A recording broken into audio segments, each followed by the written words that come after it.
Welcome to the Lovecars on the Grid podcast, your global motorsport roundup with me, Tiff Needell, and Paul Woodman.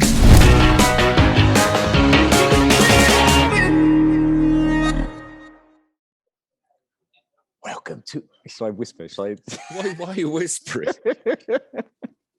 Welcome to episode 35 of Lovecars on the Grid, your global motorsport podcast. I'm being a little bit quiet because... Why are you whispering? But where are you? You got Nansa in the back of the shot. Where are you? I'm in an airport lounge, so I've got to be a little bit respectful for my fellow... I'm off. Lufthansa. Very Lufthansa. good. Yeah, very good. Free tickets, please, Lufthansa. Free tickets all round. I'm off to Germany with the RS3. But anyway, we're not here about that. We're here about the Formula One. Four fairly big motorsport events from last weekend. We got Formula One from Brazil, which was pretty epic. Moto GP from Spain. IMSA sports cars from America. And then, of course, the Race of Remembrance from Anglesey, which was just mega. I can't wait to tell you more about that. But we have to kick off with the Formula One in Brazil. And what a weekend, or what a Friday, Saturday, Sunday.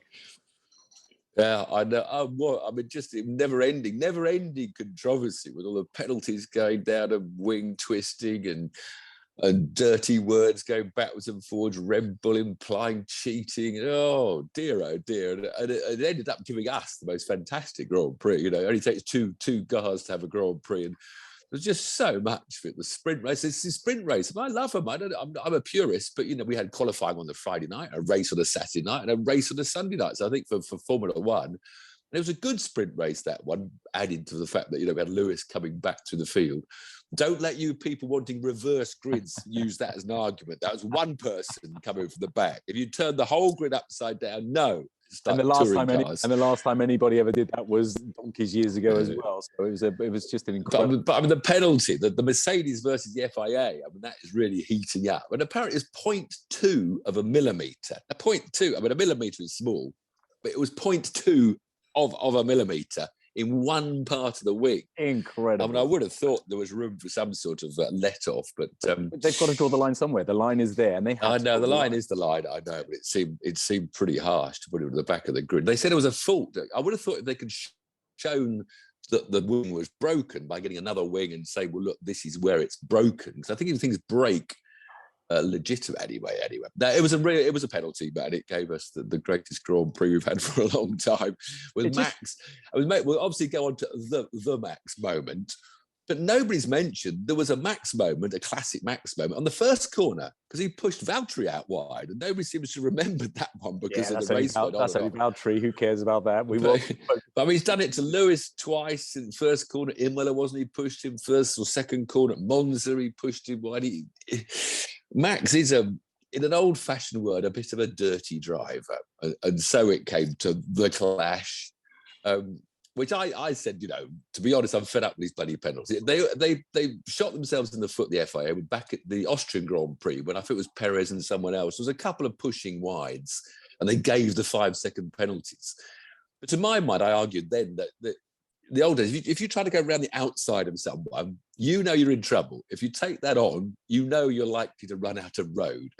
So the old days, you used to sort of size that up because there was a wall there. So you thought, I'm not going to stay around the outside here. So you backed out of it. Because now there's no walls. And, you know, I sort of said afterwards, I said, no, let them race. I think I'm all fed up with the penalty because it would have ruined the race. If you'd had a 5-second penalty, it would have ruined the whole race. But I've no doubt that Max turned him off the road. I mean, it's a dirty trick, but I think Max is that sort of driver at the moment. Well, for me, he did. I agree, no doubt at all. I don't think anyone's in any doubt. But I think what got it for me is that I think he purposely went to try and get some contact and try and take a bit of a chance because, of course... Oh, you're going even further, aren't you? I am going further. I'm being very contentious. You'll go back to Monza Part 2, you mean. He knew he was going to lose points if he let Lewis by, so he was going to try and stop Lewis at all costs, including a crash. I think so, but that's a bit of a gamble. Yes, a gamble. Look at Silverstone. You have a clash with two cars and one comes off, you know, one's disintegrated, the other carries on and wins a race. So you never know. It's a risky strategy, but you never. It's a shame Valtteri didn't make it. I mean, he did brilliant. One of his best drives, that sprint race. But I think there's a problem at the outside is a quicker line into the corner away. Although they wanted the inside, you can't get the grip because there's less usage of the track. So of course, Valtteri got pounced on at the start of the Grand Prix. I did like Lewis, which is a shame. I did like, Toto, when he team orders, when it was a go back and forth and Max didn't get any penalty from the FIA. Toto came on the radio and said, "Valtteri, get Max." He sounded go like, get him, go get him. But it was an amazing. I mean, they're making such a fuss about the speeds. So they're making such a fuss about those speeds. Those old tracks really do give us amazing races. Yeah, I think we've got a bit of a racetrack. Yeah. But the fuss everyone's making about the speeds on Twitter, the anti-Lewis, they hate Lewis. So the people that hate Lewis, boy, do they hate him. Oh, you Lewis wankers. They really go for it on Twitter. You love boys. I mean, it's massive in motorsport, I know, but it was only like, I think on their own, it was 3 miles an hour faster at the end of a straight. I've known many occasions where you take a wing back, you have a different aero, and the whole car shape, the two cars, is different. You've got the high rake Red Bull, which is high rake to me is a more draggy car. And Mercedes have always had this low rake car, which I'm quite happy to believe with a fresh engine is 3 miles an hour faster at the end of a straight.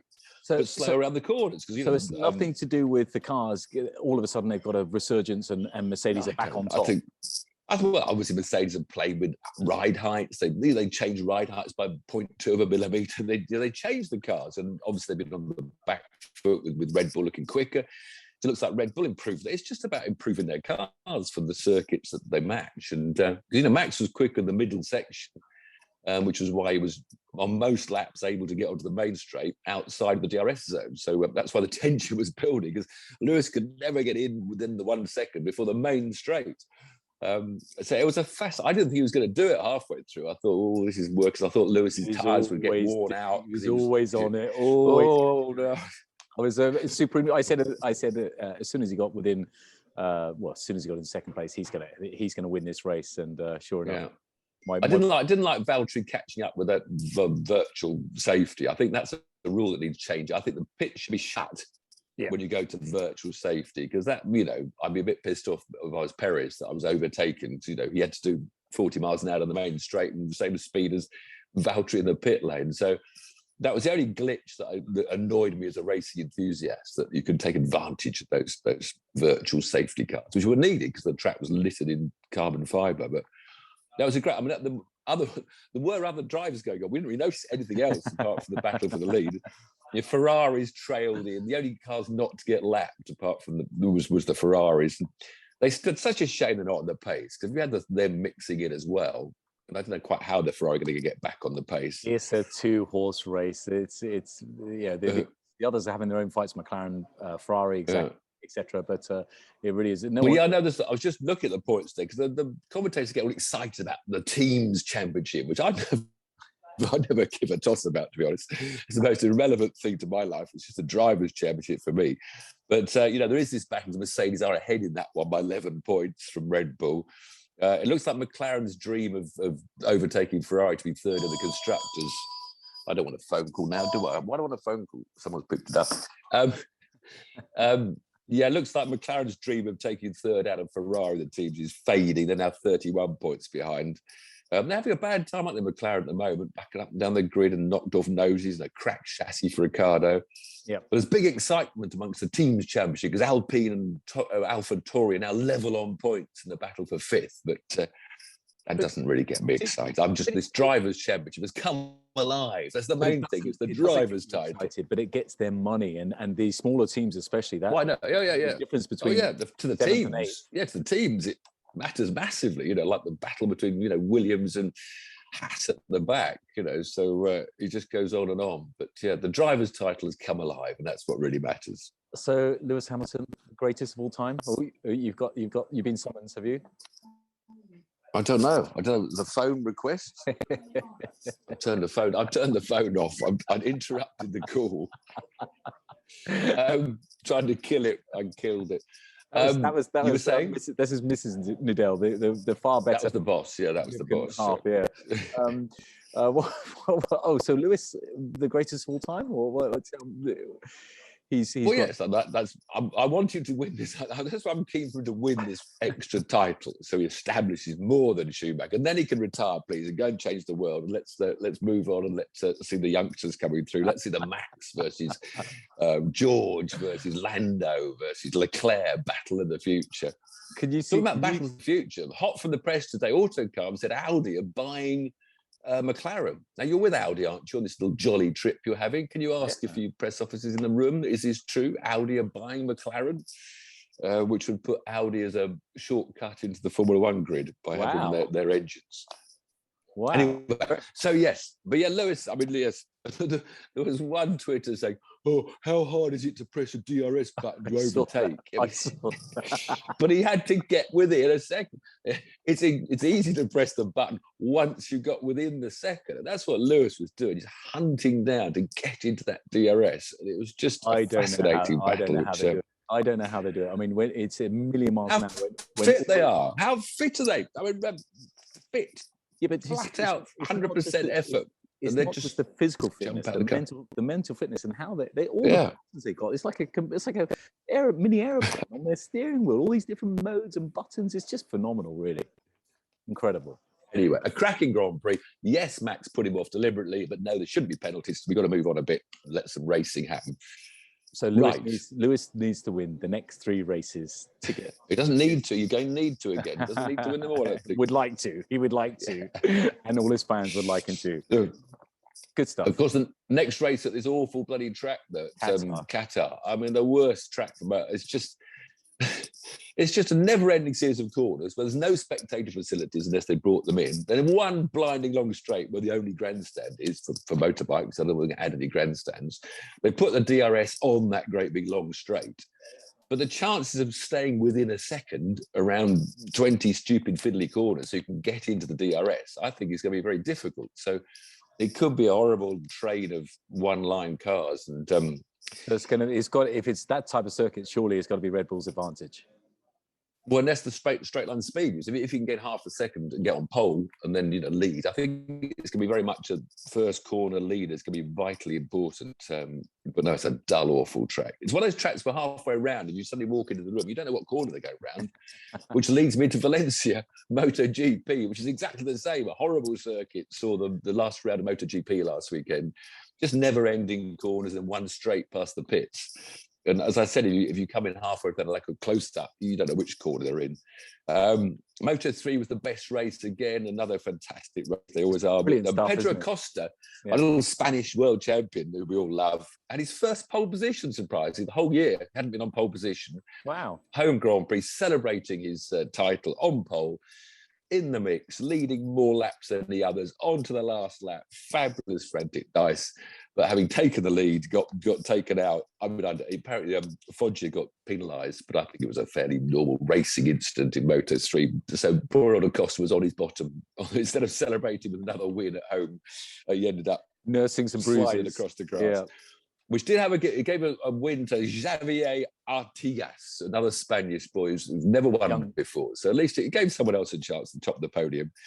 Our only Brit, John McPhee, down in 12th, not the best weekends. Moto 2 saw the Australian Remy Gardner, son of the Thingy Gardner, just come home in 10th place. Wayne Gardner, of course. He only had to finish to the top 14, I think. So he came in 10th to Wayne Gardner to claim the Moto 2 title. His only challenger, Raul Fernandez, won that. Another win for Spain. The Spanish kids are so good. They just start so young and they race all weekend. Our Brit, Sam Lowe, 7th. Not so good for him. Jake Dixon, 16th. Moto GP, good racing, but another win for Francesco Bagnaia. That's 4 out of the last 6 races on his Ducati. And if he hadn't fallen off in that Italian circuit when he was leading, he could well have challenged Quartararo for the title. But he's obviously a hot shot for next year. But of course, the whole weekend in Spain was actually, forget the racing, all about the love race for Valentino Rossi, and there was tears everywhere and photo opportunities. And I'm just delighted he's got to that last race and retired before falling on his bottom too many times. And we'll see him in cars. I think we'll see him in GT racing, and he's going to be managing Moto GP. We won't see the last of the wonderful character that Valentino is, but it was a tearful wave goodbye from everyone. Yeah, fantastic. I saw lots of Susie Perry stuff, her pictures and her Yes. really good. She loved it.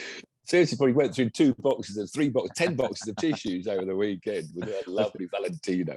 It's perfect timing that Acosta can come on through now as her new little because she's going to be there for a lot longer because she's brilliant on the grid as well. Now, what else is going on in America? There's but back over to America, the last round, the WeatherTech IMSA. We obviously don't talk about it enough. It's a fabulous sports car series which is going to grow in credibility because now the Le Mans regulations combining with the IMSA regulations, we're going to get more and more manufacturers in. So we're going to be hearing more about the IMSA sports cars in the future. And their last round of the year's tradition is Petit Le Mans, the 10 hours around the fabulous Road Atlanta circuit, another mighty American track with very little runoff, lots of undulation, lots of variety of corners, a real driver's track. And the title wasn't decided until the last lap of the 10-hour race. Wow. When it was Ricky Taylor, the two Taylor brothers, Ricky Taylor and his Acura, they'd been leading the championship by a couple of points. I think he dive-bombed Felipe Nasr in the Cadillac on the last lap, going into the famous chicane at the end of the straight, bounced across the grass, bounced across the gravel, came out the other side, but lost second place again to Nasr, who took the title along with his Brazilian co-driver, Pipo Derani. So amazing drama where the Brazilians came up on top. And they're actually helped by Mike Conway. And, Mike Conway's what I love about sports cars. He's just come from taking his crown in the World Championship in Bahrain in a Toyota. And there he is over in America helping out the Cadillac boys to win their championship. So brilliant. Good to see Mike Conway out there. And of British drivers as well, the race was run outright by Oliver Jarvis and Harry Tickner. We mention them quite often. I think they got up to second in the championships actually by winning that race. The last race, sadly, for Mazda, they're pulling out all the other manufacturers are coming in. Mazda, with a big reputation in sports cars, is actually dropping out at the moment. And they were helped by the American Jonathan Beaumarito. But it's a great racing out there.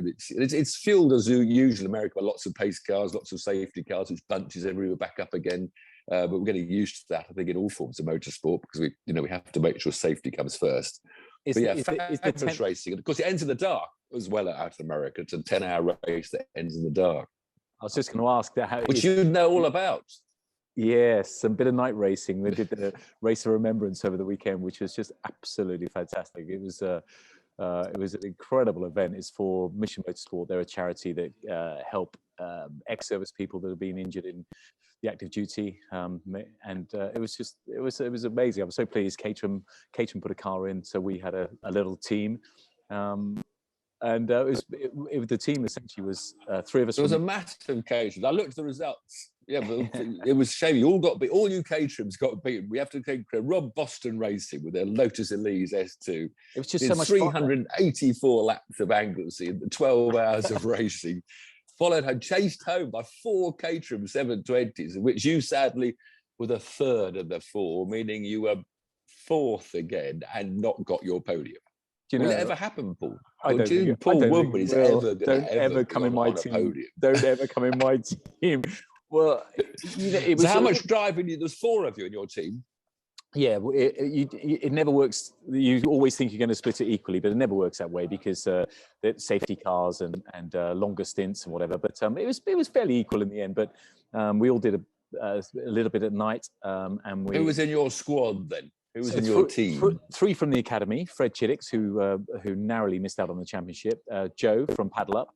So we were a team Paddle Up car, really, Lovecars and Paddle Up, and then we had somebody from Mission Motorsports called Danny Holland, and Danny he's like a little whippet. He's so quick. He was really good as well. It was just solid. All of us. I say we all kept it on the black stuff. I had one little slight off onto the mud only in the dark. It was nobody else. What Joe Joe's famous for ending a race with rubber marks. And no, Joe. we all did what we should have done, and we were all up there with the time. Your refueling didn't work. You lost 5 laps. This was the trouble because your refueling system didn't work. And how many did we miss the podium from? 5 laps. So we would have been right up amongst it. So the refueling, you have to use special jugs, tough jugs, all proper race environment, as you can imagine. And ours, it was the most embarrassing thing ever. We had 10 days to prepare for this. We had 10 days to get ready for this.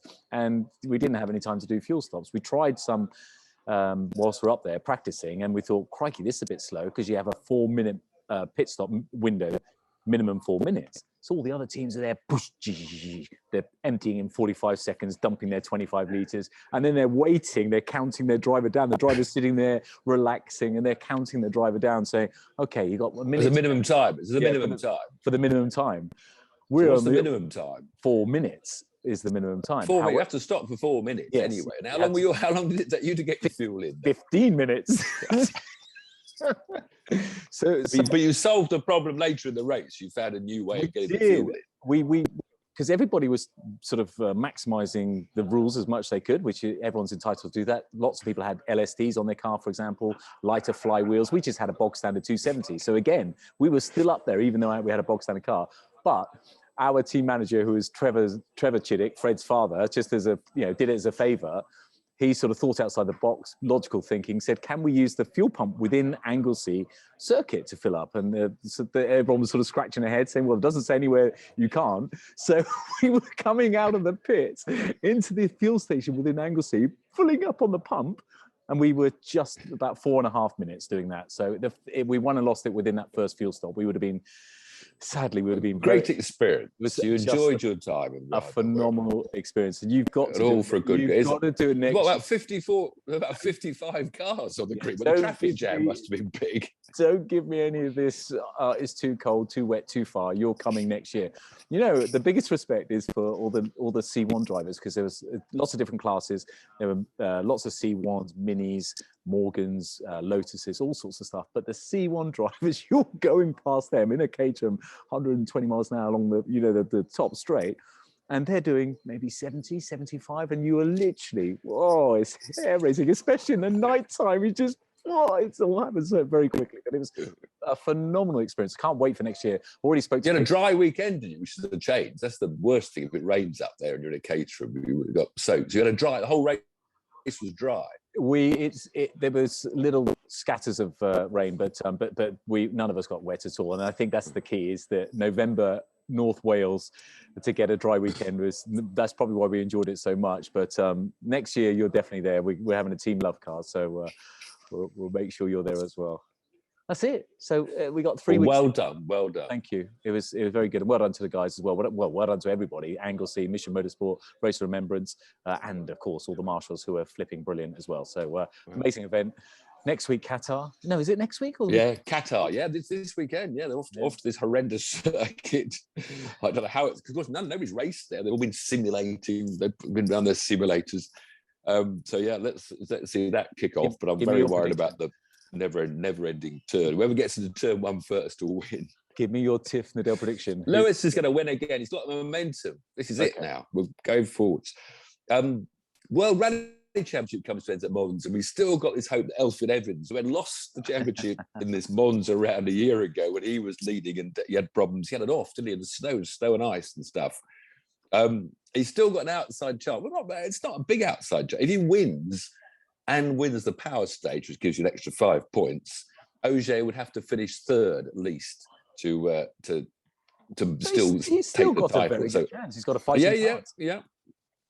But if Ogier wins, it means that 17 out of the last 18 World Rally Championships have been won by a man called Sebastian from France. Because of course Sebastian Loeb won 9 times. If Ogier wins, this will be his 8th time. And only Ott Tanak, who won it last year with the Finn, only Ott Tanak 2 years ago, I mean, has broken this run of Sebastian Frenchmen. So good on Elfyn. Let's have a Welshman winning, breaking the monopoly. I'm supposed to be the stat man in this call, not you. I'm supposed to give the stats. You're breaking up. You've moved forwards and you break up. Okay, on that note then, see you next week.